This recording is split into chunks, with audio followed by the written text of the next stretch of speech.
Елімізде жалпыға бірдей декларацияны тапсыру мерзімі қағаз жүзінде 15 шілдеде аяқталады. Ал электронды нұсқасы 15 қыркүйекке дейін қабылданады. Биыл Алматы қаласы бойынша 37 мыңнан аса декларация қабылданыпты. Табыс салығы бойынша құжатты тапсыруда қандай өзгерістер мен бетбұрыстар бар? Бұл туралы әріптесім Қасымхан Талғатұлы жалғастырады.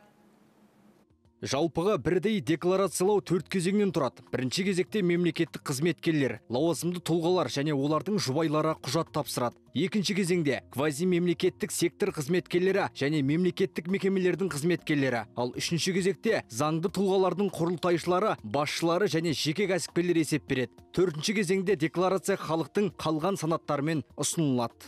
Азаматтарға осы декларацияларды тапсыруды ыңғайлы ету мақсатында Мемлекеттік кірістер комитеті e-салық азамат қосымшасын жасап шығарды. Осы e-салық қосымшасы арқылы, ұялы телефон арқылы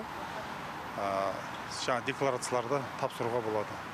Былтыр мысалы мемлекеттік қызметкерлер 250 нысанды тапсырса, биылдан бастап кезекті декларация 270 нысан декларацияны тапсырады.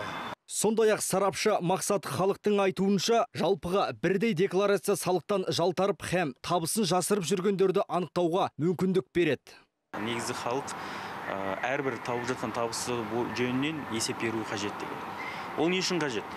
Халықтың табысын қандай дәрежеде екенін анықтау үшін қажет. Сондықтан да мен ойлаймын, халықтың басым көпшілігіне оның кері әсері болмайды. Бұл жерде табысын жасырып жүрген 10% деңгейіндегі адамдар бар.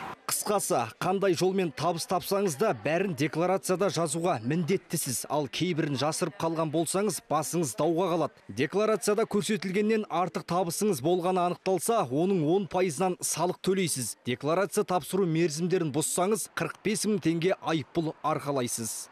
Қасымхан Талғатұлы, Ғани Қалуов, Алматы телеарнасы.